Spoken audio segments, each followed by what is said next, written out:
Ou seja, a ideia de carregar o contrato do cliente sem mais numa ferramenta, se calhar não é boa ideia, porque vai ter dados do cliente. Então, se calhar, vamos ter que fazer uma ginástica e fazer a pergunta de outra forma.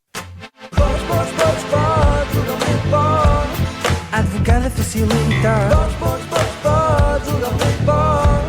Conhecimento te divita. Legalmente pode. Não há litígio que resista. Legalmente pode. Com Ana Mendes Lopes. Olá, o meu nome é Ana Mendes Lopes e sou advogada de negócios digitais. Sejam muito bem-vindos ao Legalmente Podes. Este é um espaço onde o direito se torna fácil. Prepara-te para tornar o teu conhecimento legal numa vantagem estratégica do teu negócio online. E para quem nos vê, como já devem ter reparado, hoje estamos aqui num cenário completamente diferente. Normalmente os nossos convidados vão até ao estúdio para que consigamos gravar o episódio. Desta vez, o Legalmente Podes foi desafiado a vir aos escritórios da nossa empresa convidada. E, portanto, estamos aqui nos escritórios da Code for All, uma empresa focada na requalificação e melhoria das qualificações na área da tecnologia, incluindo programação, inteligência artificial e cibersegurança. Criada em 2015 por João Magalhães, seu CEO e fundador, para corrigir o desajuste grande entre as qualificações dos trabalhadores e as necessidades das empresas. Nessa altura, havia dezenas de milhares de postos de trabalho por preencher na área da tecnologia, porque não havia pessoas suficientes com competências necessárias para o setor tecnológico. A Code for All começou por ser Academia do Código e hoje temos connosco alguém que foi aluno da Academia do Código e que hoje é o Head of Education da Code for All. Sérgio Gouveia, bem-vindo ao Legalmente Podes. Olá, Ana. Obrigado. Bem-vindo, Sérgio. Olha, já introduzi aqui que tu começaste, ou seja, aqui a tua inserção na Code for All começou como aluno, não é? Tal e qual. Desta necessidade de reforçares as tuas... Eu era um desses milhares de empregados na altura. Eras uma dessas dezenas de milhares de empregados.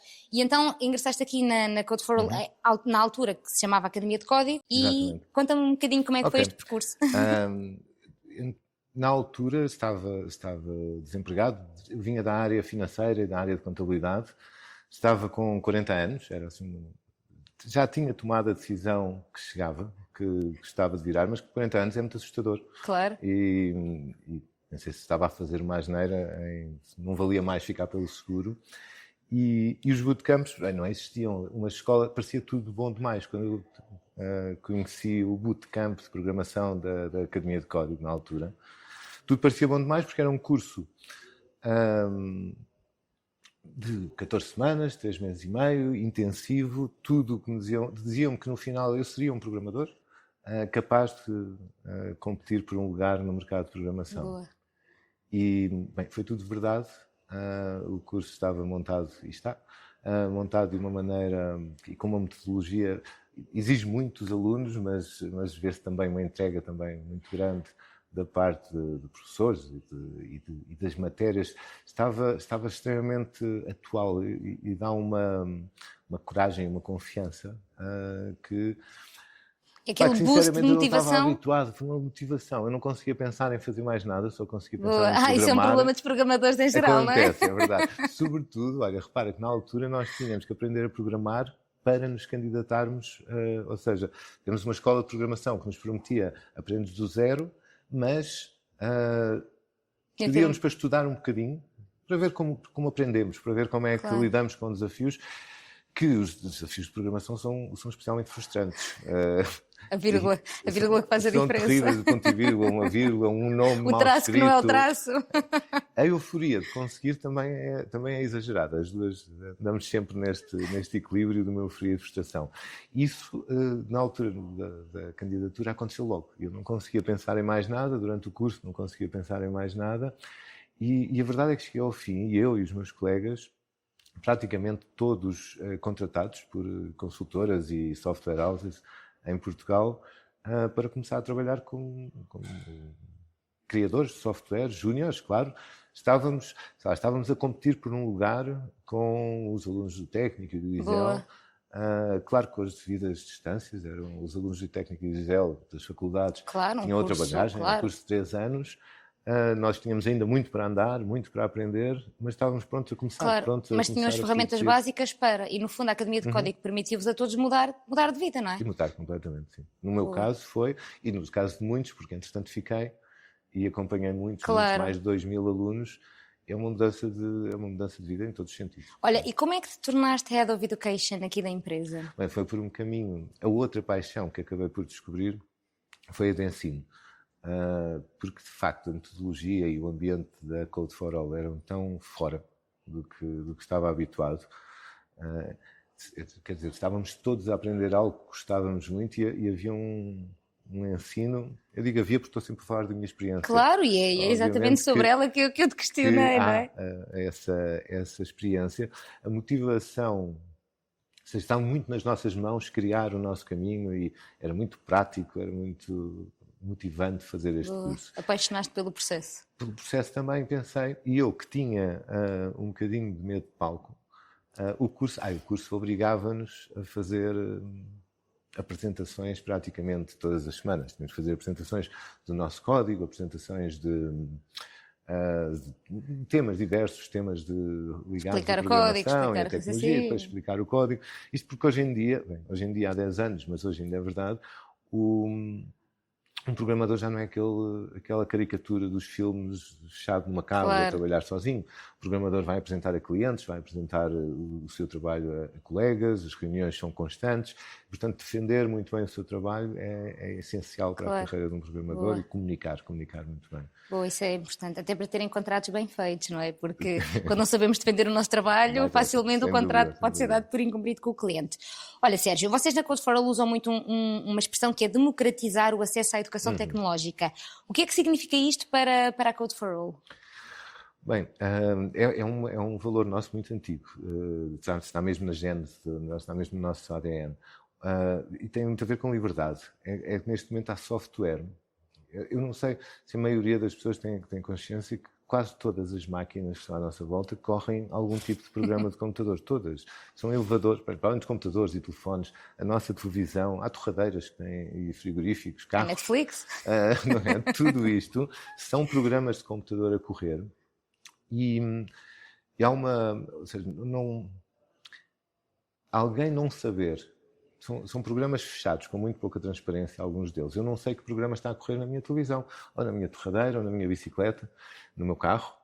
E isto era impossível. Eu posso não perceber de mecânica, mas abria o capô do carro e pedia ao mecânico: o que é que se passa aqui com o meu carro? Com um código e com um programa por trás, nós não sabemos o que aquela televisão está a fazer. Pode estar a filmar-me de volta. Ao democratizarmos, ao espalharmos pelo menos uma consciência do que é um programa, do que é a tecnologia, as pessoas ficam mais... E de que forma podemos usar, não é? Sim, podemos usar e podermos... Depois há aqui mais uma variante desta democratização, que é... Há uma frase de um primeiro-ministro francês, que nós usamos aqui muito, que a guerra é demasiado importante para ser deixada para os generais. Eu acho um bocadinho isso com os programadores. Acho que a programação não pode ser só deixada nas mãos de programadores e acho que ganhamos, porque quem sabe que programas são necessários são os cientistas e os artistas, os arquitetos, a comunidade em geral, os as pessoas, não é? Os advogados, claro que sim. Sabem que programas é que precisam, sabem que necessidades é que têm. Os softwares são feitos para servir alguém, não é? Nem mais. E até aqui é sempre preciso um programador para te ajudar, sei lá, se te lembrares, um programa que organize documentação, tu sabes da necessidade e precisavas de um programador. Eu acho que cientistas e arquitetos e jornalistas e músicos souberem programar e entenderem tecnologia, é uma liberdade imensa. Ou pelo menos o mínimo, não é? Porque para impor requisitos nós também temos que perceber minimamente aquilo que estamos a pedir ao programador. Sem dúvida, sem dúvida. E um programador, por muito bem intencionado que seja, e são a maioria dos que eu conheço, não vai... coisas tão simples como não vai saber como é o negócio do senhor do talho para quem está a fazer um site, ou não vai saber, ou não vai fazer coisas muito mais complicadas como um cientista, um genético. Sim, isso é tão válido quanto fazer a pergunta genérica ao ChatGPT e esperar que ele dê a resposta certa, não é? uma resposta, não é? Estamos à espera, é mesmo isso. É um bocadinho assim. O ChatGPT pode-me ajudar em muito, mas eu tenho que fazer tem que saber a melhor pergunta, tem que fazer a melhor pergunta, exatamente. Claro, olha, a tecnologia é hoje uma área completamente transversal a tudo, à nossa vida em geral, não é? Não só nas nossas profissões, mas também no nosso dia-a-dia. Porquê é que tu achas, isto é um podcast sobre lei, não é? E de que forma é que tu achas que este conhecimento tecnológico pode fazer com que as pessoas evitem correr riscos legais desnecessários? Bem, acho que há tantos neste momento, e não só agora, recentemente com a inteligência artificial, eu acho que já havia. Já havia, não é? As pessoas é que não tinham tanta noção. Eu acho que não, ainda bem que veio a inteligência artificial e trouxe quer dizer, ainda bem por muitas outras razões, mas trouxe também este alerta às pessoas que agora fala-se muito em proteção de dados em relação à inteligência artificial e mesmo questões de sustentabilidade. Sim. Nesta área dos riscos legais, posso dar exemplos. O facto das pessoas não saberem como funciona a internet e a tecnologia Os sistemas de e-mails e de nuvens, os passwords, clouds, Claro. tudo está no computador de alguém. Tudo o que Claro. nós fazemos hoje está no computador de alguém. Coisas tão simples. Exemplos. Alguém grava documentos sensíveis na sua drive pessoal, na sua de Google. Portanto, trabalho e tenho as duas drives abertas e guardo e já estou a infringir a lei sem qualquer tipo de má fé, só por desconhecimento. Ou é tão fácil meter um site de pérolas com inteligência artificial e depois os sistemas de pagamentos, os sistemas de passwords. Um contabilista, um advogado que tem uma password sem autenticação de 2 fatores. Claro. Eu não sei, usas a autenticação de 2 fatores? Olha, sim, tenho. Sim. A minha equipa, por exemplo, a equipa que me gera parte de software e de marketing e tudo mais, depende sempre de uma validação. E uma password. E sou sempre eu que dou acesso, ou seja, também não é aquela questão, que é uma coisa que muitos empreendedores metem esse erro, que é deixar as passwords todas do outro lado e num dia precisam de tomar as rédeas do seu negócio e não têm acessos. Isto é uma coisa que acontece muito hoje em dia. Isto faz parte da iliteracia digital. Portanto, isto é um risco. Nós deixarmos as passwords do nosso website, das nossas contas de campanhas de newsletter, de campanhas de tráfego, o que seja, em nome de quem nos presta aquele serviço. Quando era contabilista e fazia trabalhos de contabilidade, trabalhei em alguns escritórios de contabilidade e via colegas meus que tinham as passwords de clientes no Excel. Que é uma coisa que ainda deve acontecer muito recorrentemente. Desde essa altura, hoje em dia esse tipo de aplicações, os portais de finanças, bancos, têm quase sempre o fator multifator, a autenticação multifator. E até isso às vezes é risco, não é? Porque hoje em dia nós já temos a clonagem de números e aparece-nos uma mensagem que parece ter sido oficial e na verdade está a ser enviada... Conhecer tudo isto é difícil. Tem que ser mesmo essencial. Sim, eu acho que sim. E para que as pessoas percebam que, ou seja, claro, sempre que nós colocamos alguma coisa na internet, fatal, não é? Nós estamos a transmitir aquela informação a alguém. Está no computador, está a passar por outro temos é que ter consciência do que é que estamos a dizer e como, não é? E isso, nas profissões hoje em dia, é um risco, porque nós quando transmitimos, e vamos a falar aqui, por exemplo, das ferramentas de inteligência artificial, nós quando usamos no contexto profissional, nós temos que perceber que tipo de dados é que nós estamos a dar, porque nós podemos estar a dar dados que não podemos por sigilo e por confidencialidade do cliente, eu não sei não é? Todos. E depois há este equilíbrio, quer dizer, eu tenho feito muitas formações a juristas e em escritórios, e às vezes estou a falar do potencial de uma ferramenta de inteligência artificial e há alguém que me lembra. Pois, é isso. Ou seja, a ideia de carregar o contrato do cliente sem mais numa ferramenta, se calhar não é boa ideia, porque vai ter dados do cliente, então se calhar vamos ter que fazer uma ginástica e fazer a pergunta de outra forma. Até guardá-lo na Drive, sem encriptação, sem cuidados, além de ilegal, é um risco. É um risco grande. Olha, e lá está, e depois nós temos aqui outra questão, que é, até agora não se falava, embora esta regulação exista, não se fala tanto nisto, não é? As pessoas acham que, pronto, isto é o dia-a-dia, nós estamos, no fundo, reféns destas plataformas e, portanto, precisamos delas. Mas, entretanto, já há um regulamento europeu, que é o AI Act, que, entretanto, já foi transposto para a lei italiana, foi o primeiro país da Europa a fazê-lo, e agora... acreditamos que até 2026 haja também uma transposição para o mercado português e, portanto, o uso de ferramentas de inteligência artificial vai passar a estar regulado, o que vai aqui apertar um bocadinho os requisitos de ética, não é? No uso destas ferramentas, porque eu acho que depois temos aqui um problema com a literacia digital. Na minha opinião é que, das duas uma, ou as pessoas são iliteradas a nível digital, ou têm literacia a mais, e esta literacia a mais serve para usar estas ferramentas para, às vezes, para efeitos perversos, não é? Acho que pode. Sim. E é aqui que é importante haver regulação. Não sei, na minha opinião, não sei se concordas comigo. Acho que há ambos. Pronto, nós que falámos das falhas, ou seja, estou a guardar uma password fraca, portanto a falta de literacia digital que provoca isto. Eu acho que o excesso pode levar... acho que a maior parte das burlas, que agora são todos os noticiários, burlas terríveis, Eu acho que neste momento já toda a gente conhece alguém que foi burlado Pois. numa situação destas. E são quase todas feitas através desta tecnologia, através de robôs, não é? Bots, Claro. robôs de inteligência artificial, constantemente a tentar, constantemente a dar números. É muito fácil também criar uma coisa destas. Eu acho que a regulamentação é bem-vinda para não haver um exagero, porque esta revolução foi muito fácil, a revolução da inteligência artificial. Quer dizer, está ali uma caixinha de texto que, se eu precisar, que tem um custo zero de aprender como funciona, se eu não perceber para que é que serve, eu posso lhe perguntar para que é que ela serve, e ela diz-me. Claro. E isto não E se não confiarmos naquilo que diz uma ferramenta, vamos perguntar à E outra vamos para que é que a perguntar outra serve sim, e tiramos. perguntar para que é que servem umas às outras. Há revoluções, esta mesma dimensão, como os smartphones e antes disso a explosão da internet, precisavam de um bocadinho mais de conhecimento tecnológico para entrar nessa onda. Esta não, está ali uma caixinha, tipo, começamos a escrever e começamos a usar. Sim. Como é que me podes ajudar no meu trabalho? Sim, e depois cabe-nos a nós fazer o filtro e ter espírito crítico sobre a resposta, não é? Porque haverá quem nos ouve e vai estar a pensar assim: Ana, mas tu ainda há pouco tempo fizeste um Reels a gozar com o ChatGPT, que o ChatGPT dizia que ia fazer o teu trabalho. Claro, porque o ChatGPT é incapaz de fazer o meu trabalho, porque se eu não lhe souber fazer a pergunta certa, que implica conhecimento jurídico, noção sobre as eventuais consequências ou sobre a pergunta que eu deverei fazer, a resposta ele vai dar-me uma resposta.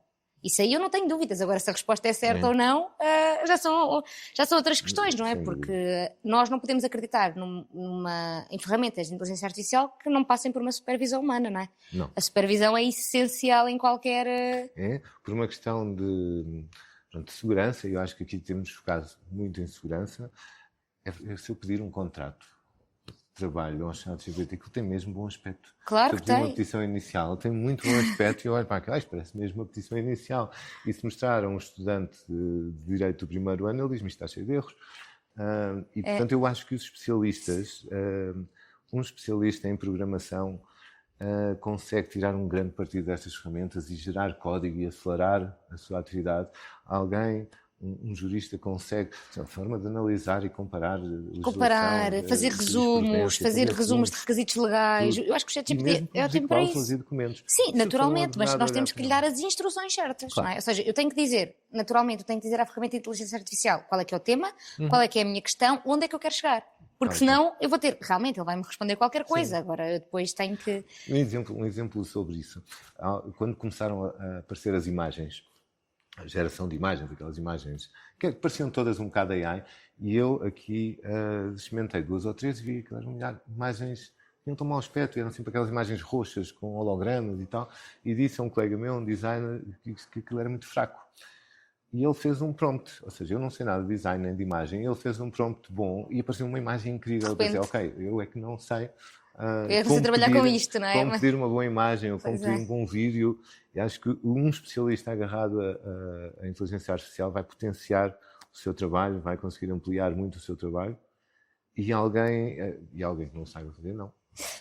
Pois, eu ia fazer-te uma pergunta exatamente sobre isso. É porque vocês aqui na Code for All têm vários cursos de inteligência artificial para juristas, contabilistas, psicólogos, pessoas na área das vendas. Vocês ainda encontram muita resistência da parte dos profissionais? Ou quando vêm, já vêm com alguma predisposição? Eu pensei que ia encontrar mais. Ok.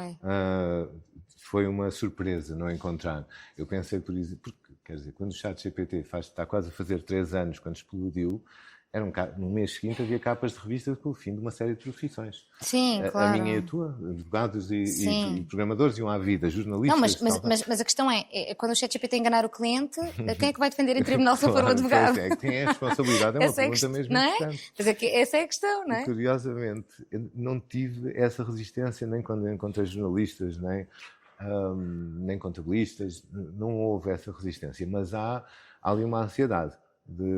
Primeiro do trabalho. Pela novidade, não é? Tudo o que é novo traz-nos. Claro. E já aconteceu, quer dizer, quando eu comecei a trabalhar com 22, 23 anos na minha área, eu tinha lá pessoas de 50, da minha idade agora, 50 anos, e que estavam muito assustadas com a questão dos computadores e dos e-mails. Eu não sei usar um e-mail.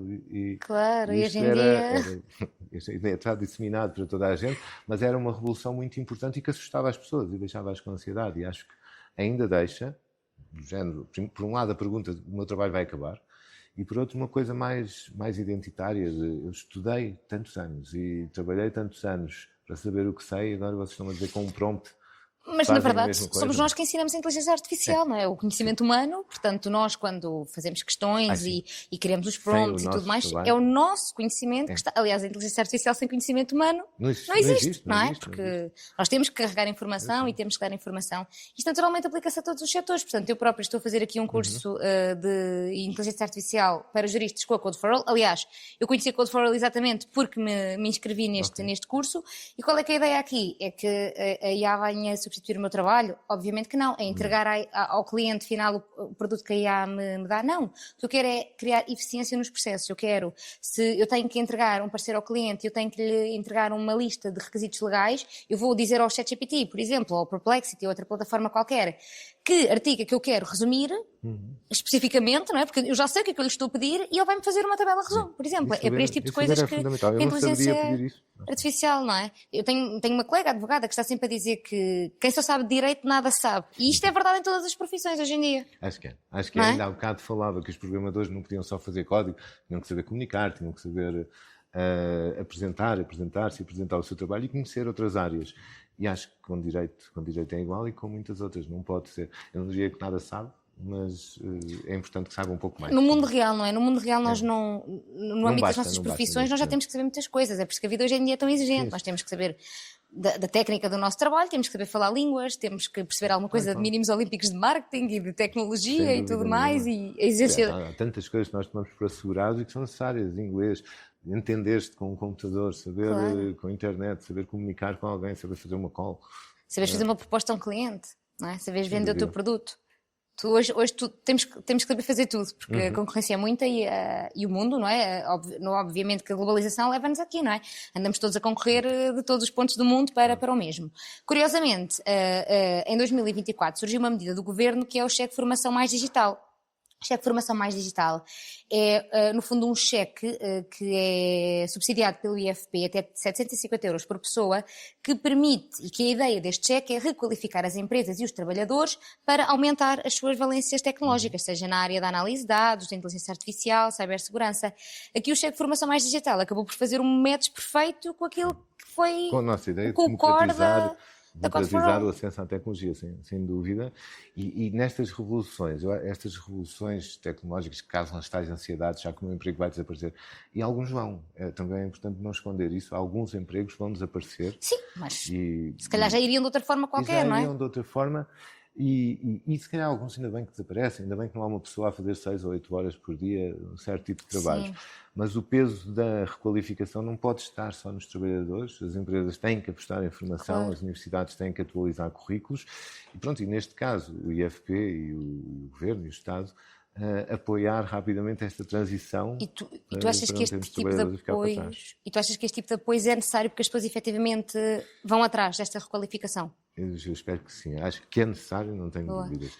Vocês já formaram muitos alunos com o cheque de formação mais digital? Com o cheque desde há um ano e meio, temos tido diariamente cursos nas mais diversas áreas, na área de psicologia, de direito, contabilidade e cursos livres, cursos para programadores, sempre nesta área.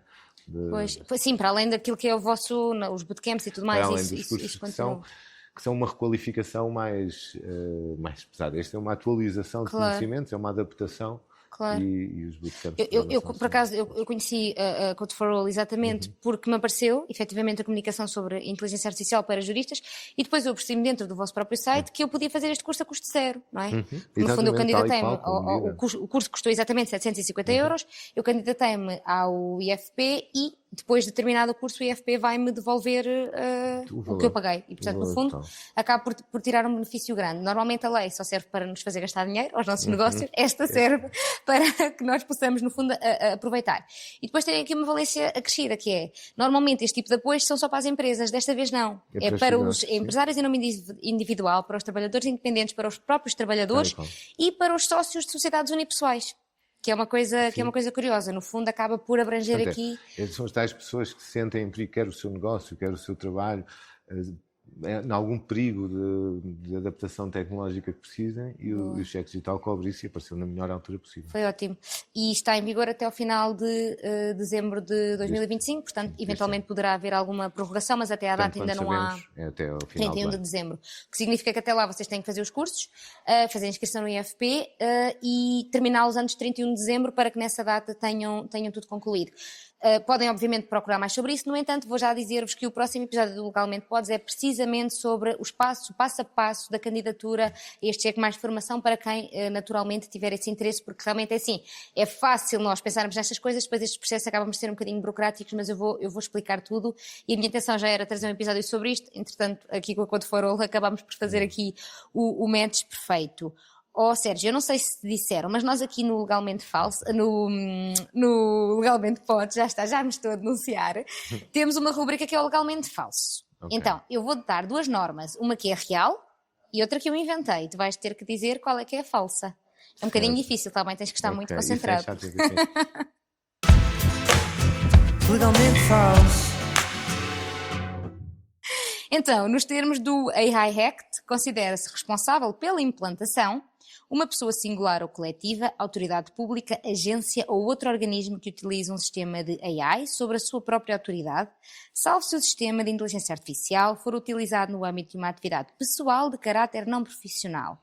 Ou, nos termos do AI Act, considera-se responsável pela implantação uma pessoa singular que passa a ser responsável por explicar ao chefe porque é que o chatbot está a responder com memes, que deve responder às mensagens dos clientes às 2 da manhã, porque a automação falhou e garantir que, em caso de catástrofe digital, há sempre café disponível para toda a equipa. Excetuam-se os casos em que o sistema de inteligência artificial foi utilizado para fazer playlists de domingo ou escolher filmes de um canal de streaming qualquer. Aí é considerado uso pessoal e o único risco é perder o dia todo no sofá. Difícil? Não, mas já não meto as mãos no fogo de legislação nenhuma hoje em dia, mas eu penso que a segunda é legalmente falsa. Boa.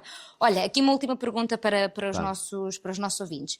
O que é que o empresário pode esperar aprender num curso de inteligência artificial da Code for All para aplicar no seu dia-a-dia e como é que o seu negócio pode, digamos, lucrar com isso? Ok. Eu acho que mais do que ganhar tempo, primeiro pode contar com um curso com uma vertente prática os cursos não estão agarrados a uma tecnologia específica, não estão agarrados ao ChatGPT ou outra ferramenta qualquer portanto tem uma aplicabilidade muito vasta e uma componente prática, ou seja, fazer, experimentar, muito adaptada sempre às necessidades dos alunos e ao contexto. Por isso é que vocês segmentaram por áreas de profissionais, não é? Nessa segmentação, se eu começo um curso com 10 advogados, tento saber quais são as áreas em que estão a trabalhar neste momento e adaptar os exercícios práticos a isso. E depois, eu acho que há aqui um ganho de tempo com a inteligência artificial, um ganho de produtividade, há também um ganho até de qualidade em alguns dos trabalhos, sobretudo nos trabalhos de repetição e nos trabalhos automatizáveis. Sim, nós damos por nós a escrever a mesma coisa, vezes sem conta, não é? Conta, e coisas tão simples como tirar um PDF de um anexo de e-mail e guardá-lo numa drive e depois avisar alguém que o PDF está lá. Tudo isto pode ser automatizado e eu acho que ganhamos, estou mesmo convencido disto, eu normalmente sou otimista com a tecnologia, eu acho que ganhamos liberdade e tempo para um lado mais criativo do nosso trabalho e que provavelmente nos trouxe ao trabalho. Ninguém tirou o curso que tirou para enviar mails ou para organizar um calendário, não é? Que acaba por nos trazer foco àquilo que efetivamente são as nossas qualificações técnicas e depois tudo o resto acaba por ser facilitado. Exatamente, e que podemos fazer um trabalho melhor em áreas que a inteligência artificial não pode. Boa. Olha, Sérgio, obrigada pela tua participação. Aqui chegados, a pergunta que se impõe é: podes usar a inteligência artificial como uma ferramenta estratégica do teu negócio? Legalmente podes e deves. No entanto, com conhecimento que te permita mitigar riscos legais, aumentar a produtividade e, claro, se quiseres, aproveita o voucher de 750 €, que é uma medida governamental que visa precisamente permitir-te essa possibilidade de aumentar as tuas valências na área tecnológica a custo zero. Se quiseres conhecer quais os cursos da Code for All, nós vamos deixar aqui alguns um QR Code ao qual podes aceder, vamos também deixar o link na descrição do episódio e a Code for All disponibilizou-nos um código que Se te inscreveres num dos cursos com o código Legalmente Podes, vais ter acesso a um voucher de 25€ que podes usar na subscrição de um mês do ChatGPT Pro para treinares muito e ficares super qualificado em prompts no ChatGPT ou noutra plataforma, naturalmente. Sérgio, muito obrigada por teres aqui representado a Code for All e por terem aceito receber o Legalmente Podes no vosso espaço, que foi muito engraçado. Tivemos aqui a primeira vez que o Legalmente Podes sai de estúdio, é verdade. Obrigada por teres transmitido o teu conhecimento e parabéns pelo teu percurso. Muito obrigado. Se gostaste deste episódio, já sabes, podes subscrever o Legalmente Podes nas plataformas YouTube, Spotify, Apple Podcast, Podcast em Ana Mendes Lopes Legal e seguir-nos nas redes sociais, Instagram, Facebook, LinkedIn em Ana Mendes Lopes Legal. Espero sinceramente que este episódio tenha sido útil e bons negócios. O meu nome é Ana Mendes Lopes e este é o Legalmente Podes. Advogada facilita. Conhecimento te evita. Legalmente podes. Não há litígio que resista. Legalmente podes. Com Ana Mendes Lopes.